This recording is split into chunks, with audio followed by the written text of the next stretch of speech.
Hey, New Life Church, it's Easter Sunday, Christianity's best day, when we celebrate that Jesus wins, death loses, hate loses, Satan loses, and a day is coming when God's people will unite around our triumphant King in heaven forever. Boy, that sounds a whole lot better than this social distancing that we're doing. And all of the life as normal stuff that is on hold right now, in heaven, no restrictions. We'll be able to live in community again. A couple of our ladies put together just a short skit of what exchanging Easter baskets might look like during this season of social distancing. I hope you can get a laugh out of just a couple moments of some silliness this morning.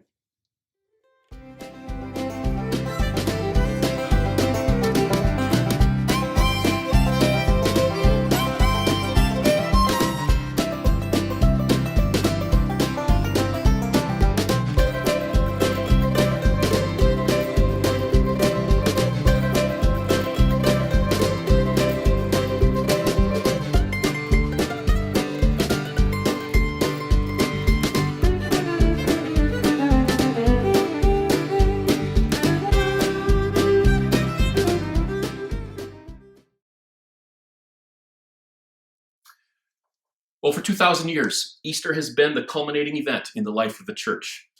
We sing with joy at the songs that remind us of who is the King, who the King has conquered, and that we will be free forever. But this Easter is different. It's certainly the quietest Easter of our lifetimes, probably the most like the very first Easter. During this week, I hope you've been joining me and others in the theme of go and find, reflecting on parts of the Easter week story where the disciples, for example, were to go and find the donkey for Palm Sunday, or to go and find the upper room to prepare for the Passover, the meal that we call the Last Supper. Today we're going to look and consider how Jesus finds some individuals on that first Easter and what they find in return that he provides for them. Consider with me what we're told about what took place on that first Easter Sunday morning. John 20 verse 1 says this: "Early on the first day of the week, while it was still dark, Mary Magdalene went to the tomb." Notice when she went, while it was still dark. Why? Because going and finding a guy who had just been crucified would have been a risky thing. She wasn't joyfully singing songs, attracting attention to herself or anything like that. She was going early to avoid detection, and going at the safest time of the day, filled with grief in her heart. Luke describes another scene that took place a little bit later that day. Chapter 24, verse 13 says, "Now that same day, two of them were going to a village called Emmaus, about 7 miles from Jerusalem." So these two guys have heard the stories. They're not part of the 12 disciples. They've heard the stories unconfirmed by the main disciples that Jesus is alive. And at times I've been kind of harsh on these guys over the years because they pretty much had come to the conclusion that we had hoped he was the Messiah, they say a little bit later. But then this week I tried to put myself in their shoes. The events of the weekend are leaving them defeated, in uncertainty and confusion. They've heard the women say that Jesus is alive, but remember, the testimony of women back in those days was considered to be very unreliable. I think it might be similar to like believing the testimony of a New York Yankees fan. What honest or God-fearing person would ever choose to support such a team? Certainly no one trustworthy. That's how they viewed the testimony of women. So what do you do when you have uncertainty and confusion? Sometimes you go to find safety because you don't really know what happened or what will happen. You shelter at home. For these disciples, home seemed secure and familiar to them, I'm sure. And then this is what we read about later in the day. John 20, verse 19. "On the evening of that first day of the week, when the disciples were together with the doors locked for fear of the Jews." What's controlling them? It's pretty obvious. It says it right there. Fear. It comes from the Greek word phobos, which we get the word phobia from it. It contains the sense of panic flight or absolute terror. Maybe like what I felt as a little boy when my brothers would roll me up really tight in a braided rug that we had in our basement, and I'd be inside screaming, wanting to get out, and they would be laughing at me. That was a phobia that remains with me today. Until their last breath, these followers of Jesus, Mary Magdalene, the two on the Emmaus Road, the 11 disciples in the locked room, they would undoubtedly point to this weekend as the most fearful time of their lives, the heaviest, saddest, quietest time, the most confusing time. Certainly, you can see the parallels to the times that we find ourselves in this Easter season. Like them, we aren't celebrating together, we're isolated. Like them, we aren't confident that the threat has passed and fear keeps popping its head up. Like them, we aren't expecting normalcy to return anytime soon. Like them, our leaders aren't sure what to do either. But on their most desperate day, Jesus finds each of these three groups, which is exactly what we need him to do for us today.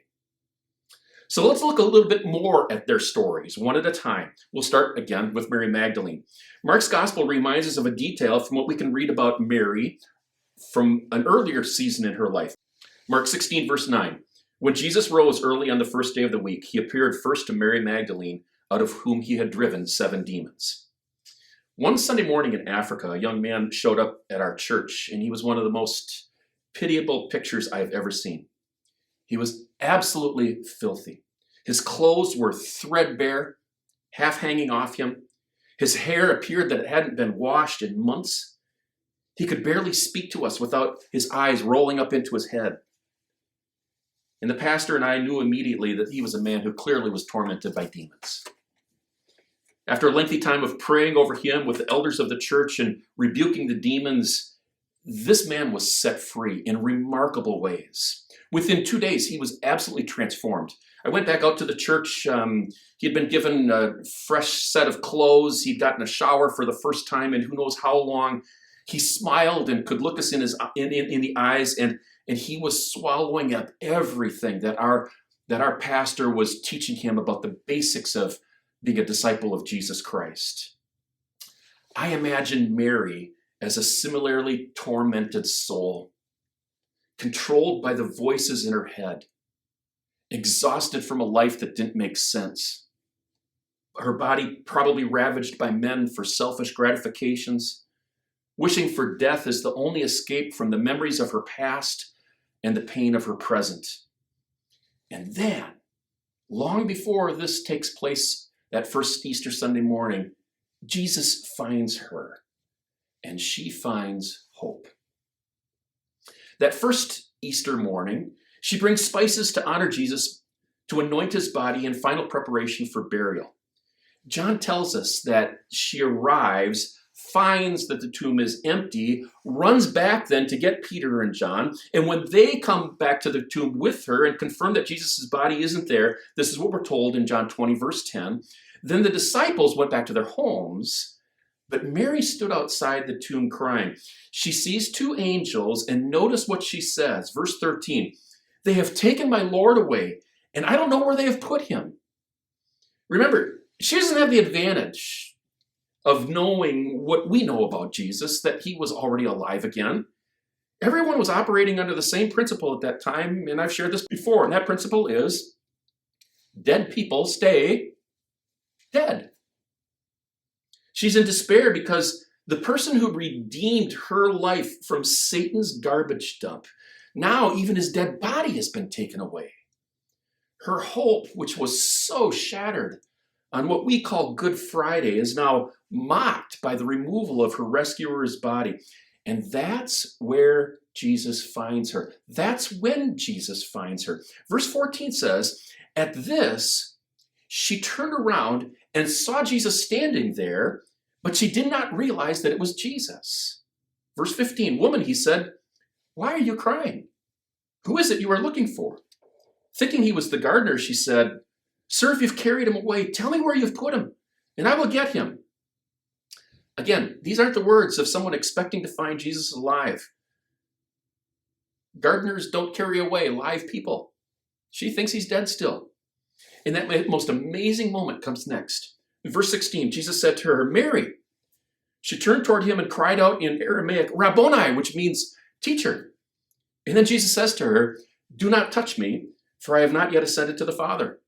This is the first example of social distancing. It's scriptural. It's Christ-like. Jesus invented it. Don't touch me, he says. Question for you. How long do you think Jesus had been right by her before she realized it? In her time of greatest despair, when she thought that Jesus was not only dead, but gone, never to come back, he's found her before she even notices. Here's what I am sure of. If you're in a time of despair, searching for Jesus, expect him to find you much closer and much earlier than you might think he would. God is not as absent as you might think he is in these days. Cemeteries can be places of despair, reminders of how little control that we have and how prone that we are to loss. But it doesn't have to be that way, because where we find despair, Jesus wants us to find hope. When I have visited my father's grave site, and in years past, the grave site of my two sets of grandparents, I invariably cry because tears come easily to me and because of the loss that I feel in my heart. But they all five of them, they all knew that they had sinned before God. They all found Jesus Christ. They had all asked forgiveness for their sins, and they lived transformed lives until their very last breath. But I can't imagine going to those cemeteries and wondering if their good deeds had outweighed their bad deeds, the standard by which so many people assume, even though it's nothing similar to what's taught in the Bible, the standard by which so many people assume that people are going to go to heaven. That vague calculation contains nowhere near the confident hope that I have for my parents and my grandparents' eternal destiny. I would find that calculation to be so empty of hope. So like Mary, let me remind you of this. When Jesus finds us in our deepest despair, we will find in him our greatest hope. We have to move on to the two disciples who are walking the road home from that crazy Passover weekend in Jerusalem. Luke tells us this in verse 14 of Luke 24. They were talking with each other about everything that had happened as they walked along the road. And in the verses that follow, it's clear that they found the many unexpected events that had happened and expected events that hadn't happened. They found those to be extremely confusing. Remember the Minnesota Miracle 2 years ago? If you're not a football fan, you might not remember it all that well. The Vikings were in the playoffs. We were playing a home game against the New Orleans Saints. We were losing yet once again in a critical game. There were 9 seconds left. We were 59 yards away from the end zone, and Stephon Diggs, our wide receiver, makes a miraculous catch and waltzes into the end zone untouched by any of the New Orleans Saints players. After that happened, I watched some of the videos from the sports bars and restaurants in Louisiana that night, and there was stunned disbelief everywhere. What just happened? There was actually stunned disbelief in Minnesota too, but we were at least celebrating it because we never win those games. We also were asking, what just happened? We couldn't believe our eyes either. Stunning events stop us in our tracks, which is why I believe these two disciples, they didn't go home on Saturday. Jesus was crucified on a Friday. They didn't go home Saturday. They, for some reason, waited until Sunday. I think they were probably just too immobilized to do anything. And on that first Easter morning, they find themselves uncertain and doubting. And they conclude, let's go home. They are the epitome of confusion. Like many of us have been this last month, where the stock market has crashed and jobs have been lost. Our social lives have shriveled down to family and little more than that. Our students can't go to school, and our experts re-guess their predictions about every 3 days over how this is all going in our country. So there certainly are similarities between our confusion and the uncertainty of these two disciples. But as they are walking, as they are at least moving forward in life with a fair amount of aimlessness, this is what we're told in verse 15. As they talked and discussed these things with each other, certainly coming to no great conclusions, Jesus himself came up and walked along with them, but they were kept from recognizing him. And after a few questions back and forth, they tell this man that they don't recognize their conclusion that Jesus couldn't have been their hoped-for Messiah. And that's when we're told, verse 27, and beginning with Moses and all the prophets, Jesus explained to them what was said in all the scriptures concerning himself. Notice where Jesus finds these men as they're walking home in confusion and doubt, sheltering at home. And notice what he does with them. He clarifies everything about himself. He reveals to these two men more clearly than to really anybody throughout all of his ministry that he clarifies to them that he is the fulfillment of all the Old Testament prophecies about the Messiah. Did you know that there's over 200 of them? Some scholars would argue that there's close to 400 Old Testament prophecies about the Messiah. And these guys, when they realize how Jesus fulfilled all these prophecies, they are transformed by truth. And they run back to the city to find the others, to celebrate what they now know is true about Jesus. Listen, certainty for our future is not going to be secured when the stay-at-home mandate is lifted, or when the economy gets back on track and jobs get restored, or when school gets back to normal, or when the virus runs its course and we find a vaccine for it.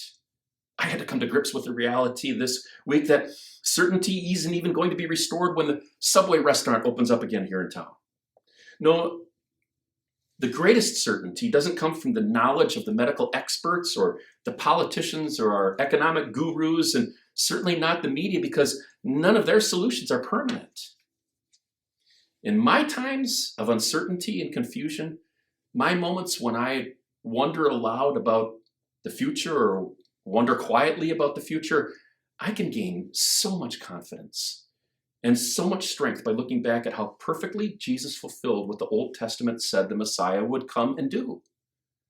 Because then I can look ahead to what the Bible says about the Messiah's future second coming with perfect confidence that he will fulfill those prophecies as well. My favorite verses in the Bible, and I've read these so often, you might be getting sick of them, but sometimes I just need to read them for myself as well, come from Revelation 21, where John sees a vision of heaven and hears a voice from the throne saying this: "Now the dwelling of God is with men, and he will live with them. They will be his people, and God himself will be with them and be their God. He will wipe every tear from their eyes.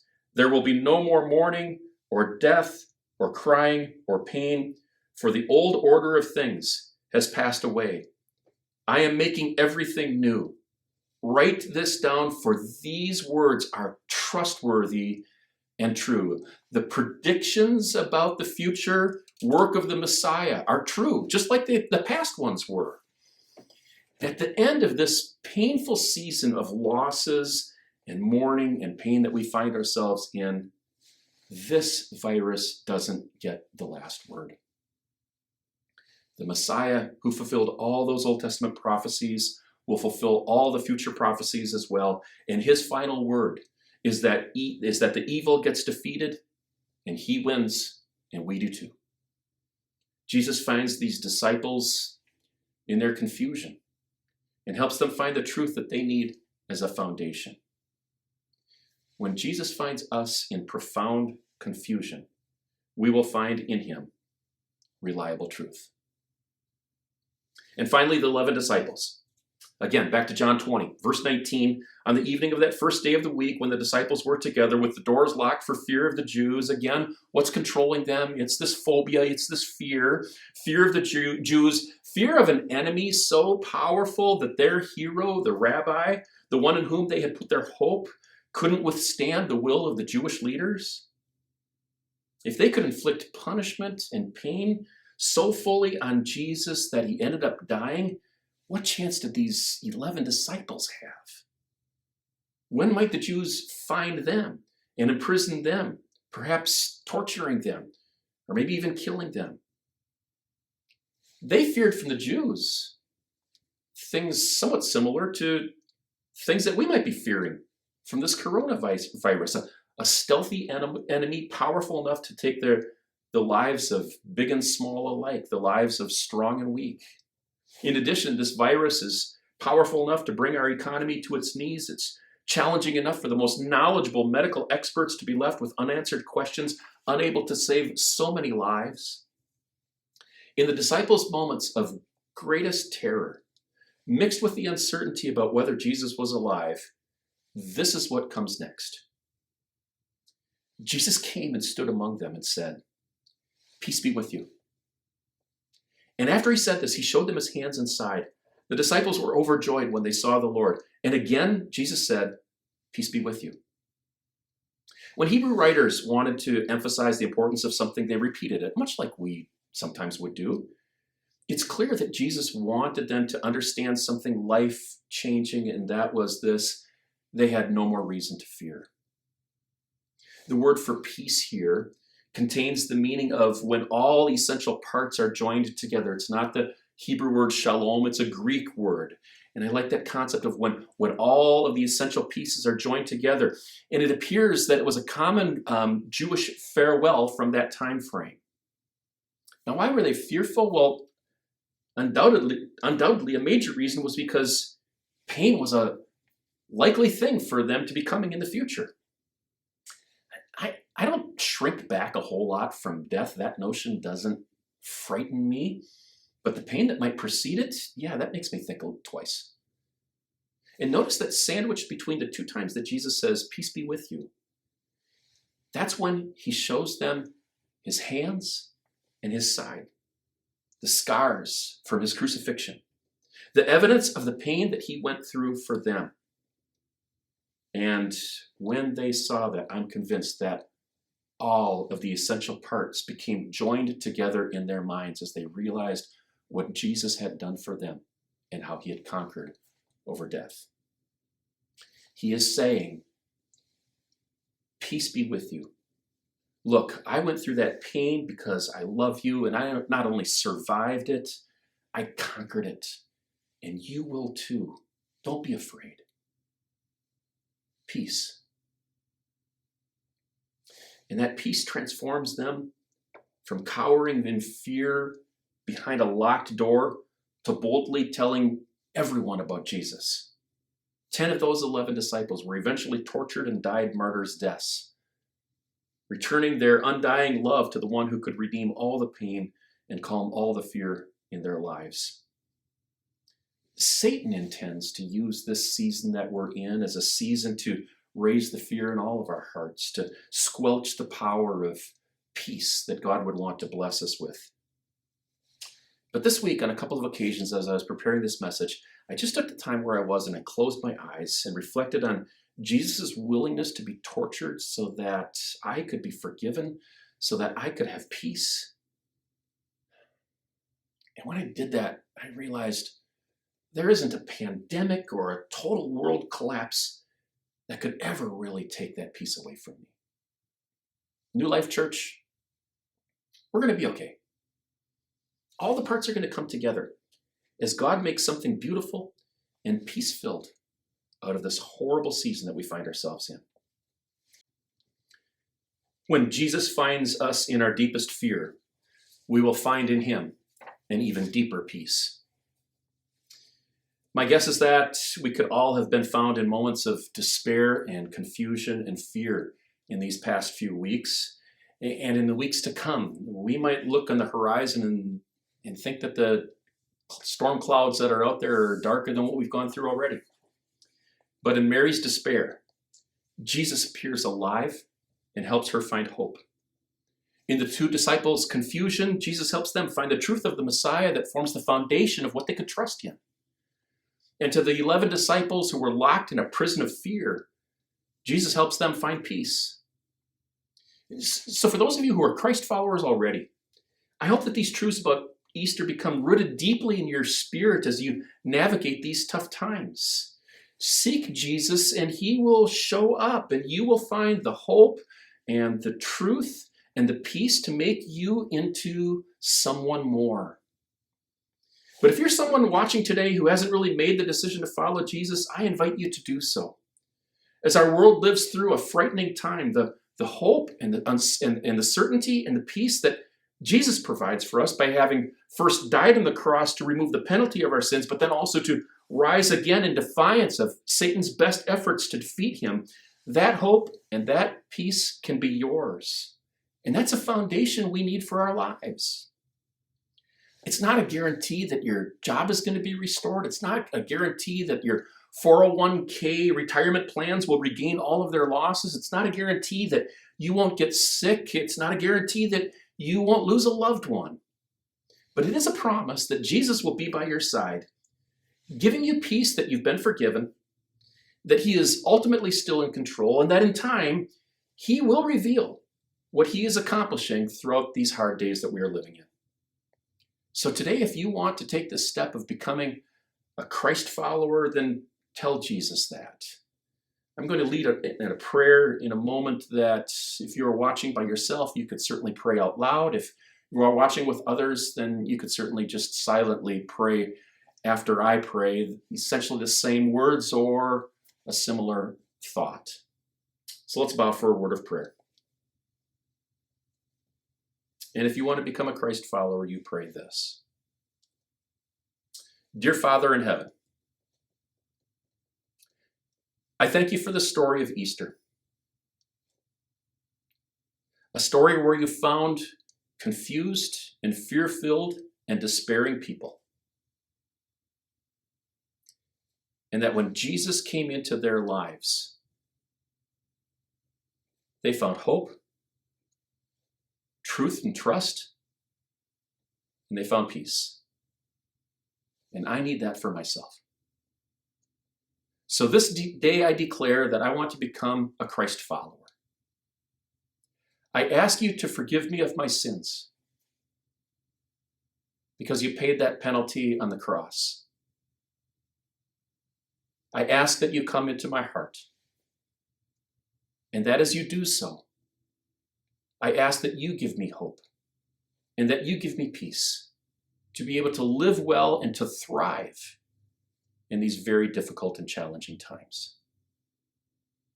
I declare myself today to be a new child of God, to be a follower of Jesus Christ. And I ask you to walk with me day by day as I live for you. And in the name of Jesus Christ, I pray. Amen. A song that I've been refreshed by recently is by an artist named TobyMac, and the song is called Move or Keep Walking.